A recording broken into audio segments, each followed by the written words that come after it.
Going on, guys? Welcome back to the channel. Today we're actually going to be doing an advanced salary caps tips and tricks video for you, and today we're going to be talking about avoiding future cap penalties. Now, this is a video that I had planned to do in this series of videos talking about salary cap penalties, but somebody left a very insightful comment on the last video talking about the basics of cutting salary cap space in Madden, discussing how there is a wrinkle to your cap penalties and cutting players from your team that could cause you to have cap penalties in future years and cause problems for your teams. Now, we want to dive right into it today, so I'm just going to go straight to the salaries tab. We've created a new league. We're on the Pittsburgh Steelers here. We're in Super Bowl week, so we can see what happens advancing from one season to another whenever I want to actually show you guys what's going on here. So looking at the salary table for the Pittsburgh Steelers, you guys will be able to see up there at the top that in 2020, the current season, we have a $300,000 cap penalty, and then in 2021, we have a $280,000 cap penalty. So pretty simple, pretty straightforward, and we're going to cut one player for you guys today to show you guys exactly how everything works out. And so we're going to be cutting Cam Hayward to show you guys and demonstrate how the salary cap penalties work for future years whenever you're cutting a player, because we would save $10.5 million in cap space by cutting Cam Hayward. But the important thing to know about doing that is you save current cap space by doing that. And things can get a little bit wonky whenever you advance to future years. Some things that the game doesn't actually tell you will happen whenever you advance to future years. So we want to try to avoid having those things happen. We want to try to avoid having a hefty cap penalty in a future year because of what we do whenever we cut or trade a player away. So yes, we would save $10.5 million in cap space right now, but we're going to cost ourselves advancing to the next year in terms of cap space because we have a $16.2 million cap penalty. And so what really happens whenever you cut a player that is on a long-term deal, it throws a bit of a wrinkle into the situation here. And there's a reason that you save different amounts of money with a player like this. And so in the previous video, I talked about, especially on like 1 year deals, it's pretty clear to see the difference between a penalty and a cap hit is your savings.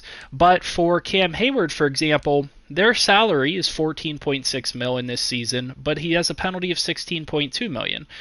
So how do we work out a number of $10.5 million in savings? How does that work out? Well, what actually happens here is your savings number is going to be, your penalty number is going to be distributed over each of those final years of his contract. And so he has a $16.2 million penalty, which means about $4 million of cap penalty will hit you in 2020, 2021, 2022, and 2023. Now, it gets wonky with Madden because that's the way it's supposed to work. That's the way they say it's supposed to work. That's the way, if you look up online or anybody else's video, they will tell you that it's distributed over the course of those seasons. However, whenever I cut Cam Hayward, I'm going to show you guys that that is not the case. You will only see a cap penalty from this player in the current year and the future year. Anything beyond 2021 up there in the top right is not going to be calculated out. In fact, all of that stuff for 2022 and 2023 will be forced into 2021, and that's why things can get bad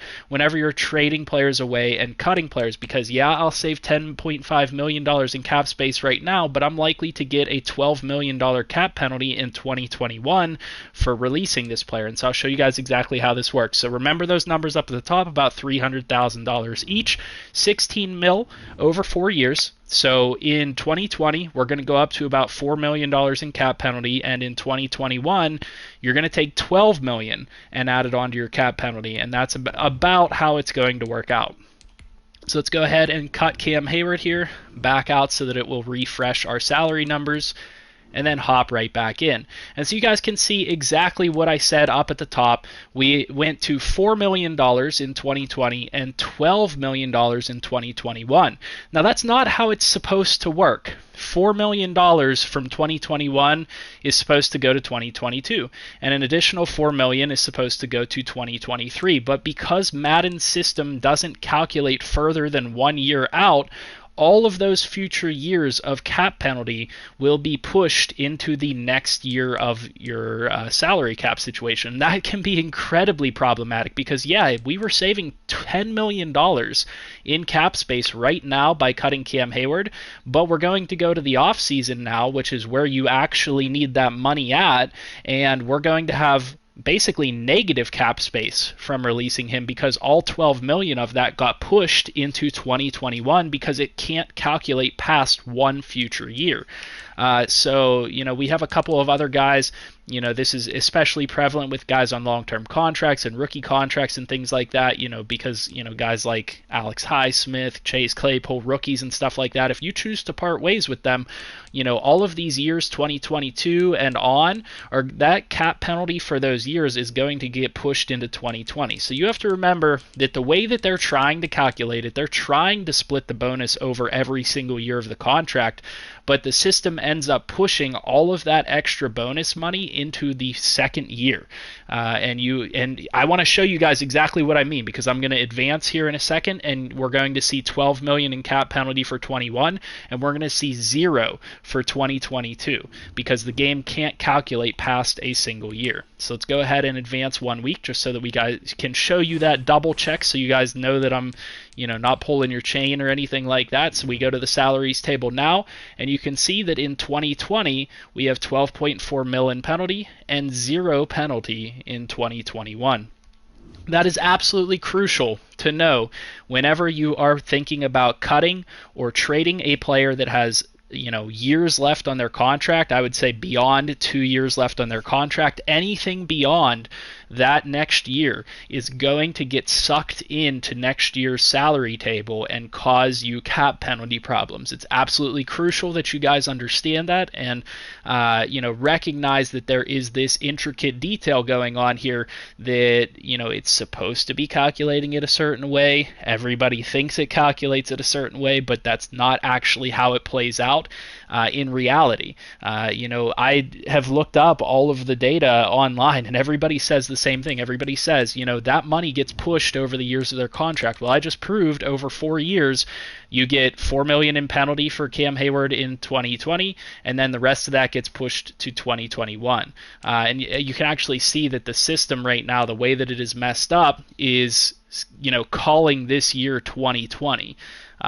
Sucking it over and then not calculating a penalty for the future. So, realistically that should say 2021, and it will as soon as you tick forward a couple of weeks and it registers what it's supposed to register. You just have to know that it's going to cause you problems cap-wise if you try to cut these players. Now, I will say that there are times where it behaves differently. There are times where the cap penalty doesn't calculate out the way that you might think that it should, or the way that you are trying to calculate it out. So, you just have to be extremely careful with cutting and trading players away that have multiple years left on their deal, because their cap penalty might not always behave the way that you expect it to. You might get more money pushed into the current year, you might get more money pushed into the next year, so on and so forth, and that can create some problems for you guys. So hopefully you guys find this useful. Hopefully this is helpful to you guys, and hopefully I made this concise enough and didn't ramble on too long for you. If you did find this helpful, make sure you leave a like on the video, comment down below what you guys would like to see next, anything else you guys would like me to commentate on, and subscribe to the channel if you're new. I'll see you guys in the next video. Hope you guys have a good one.